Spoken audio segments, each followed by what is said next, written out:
According to caninejournal.com, you're 16 times more likely to drown in a 5-gallon bucket, 60 times more likely to be killed by falling coconuts, and 200 times more likely to die by taking aspirin than to be fatally attacked by a pit bull. Pit bulls are perceived as bad dogs, but all dogs are a product of their environment as well as their genetics. The perception of pit bulls is a very important topic to me because I own a pit bull, and I also believe it's very important to speak up for these animals because they can't do it themselves. Today I'm going to go over some of the statistics and laws against pit bulls, facts on dogfighting, and the Michael Vick dogfighting case.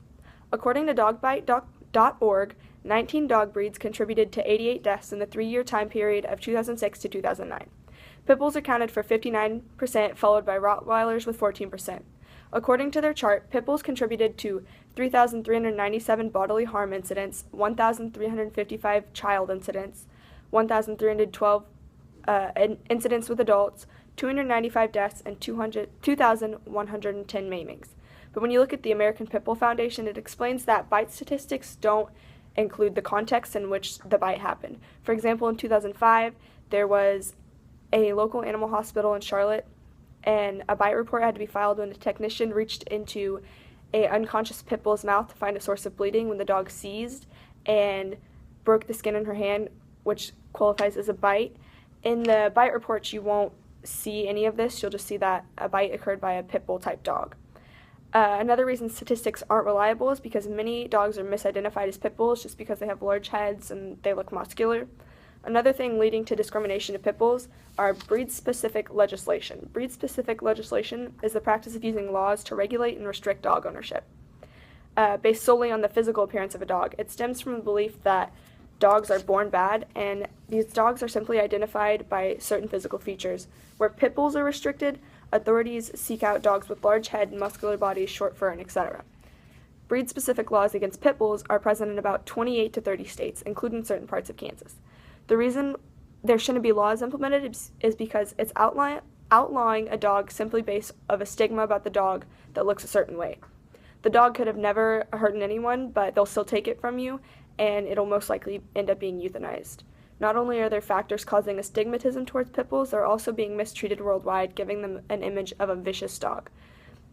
Dogfighting is a contest in which two dogs, bred, conditioned, and trained to fight, are placed in a pit to fight each other for spectators' enjoyment and gambling, according to OCFL.net. These dogs are severely neglected and disposed of like they're nothing but an object.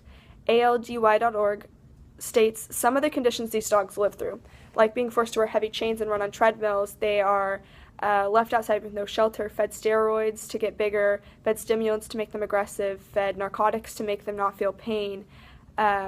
They're also starved to make weight or become more aggressive. They're subject to cruel amateur ear cropping, which is when they cut the ears to make them look more tough. And also, trainers viciously kill dogs that refuse to fight. They kill dogs a number of ways, like shooting, hanging, drowning, and electrocution, proving furthermore that they have little to no regard of these animals' lives. When it comes to the actual fighting, these dogs fight until one can no longer go on, which usually means they are dead or soon will be. Dogs often die of blood loss, shock, dehydration, exhaustion, or infection hours or even days after the fight.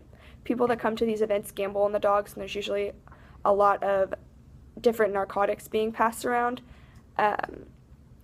Animal abuse is also heavily tied with domestic abuse. If someone can have this type of cruelty towards an animal, they're more likely to act cruelly to humans as well.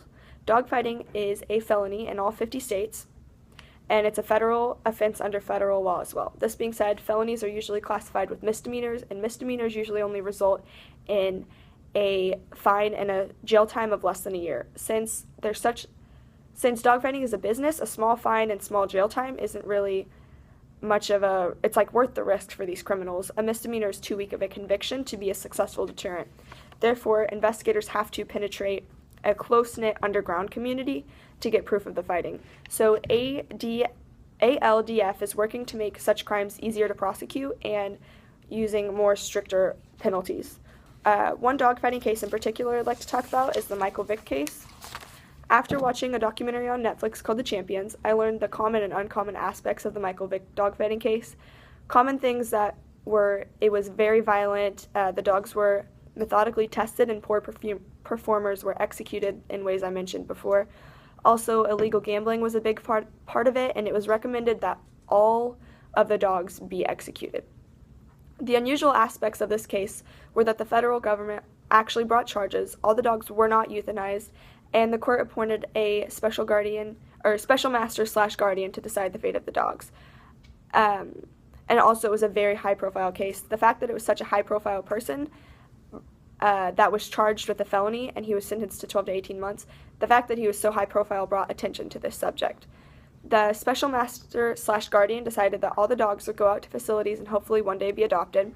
A rescue center in Oakland Hills called Bad Rep took 13 of the dogs, and Best Friends Animal Society took in 22 dogs. Now over 30 of the dogs have been rehabilitated and gone on to loving homes, and 4 of them are even therapy dogs. These dogs are a prime example that not all dogs that come from fighting rings are too vicious and need to be euthanized. You just have to give them a chance to live life the way they were supposed to and adjust to a world that has treated them so badly. In conclusion, pit bulls get a bad reputation for things that mostly aren't true and things they can't control, like the fact that there's unreliable statistics about them and they are used for dogfighting. Therefore, we as humans shouldn't hold these things against them because humans cause these things to happen to them. So next time you see a pit bull, give it the benefit of the doubt and remember, they're just dogs and they'll treat us exactly how we treat them.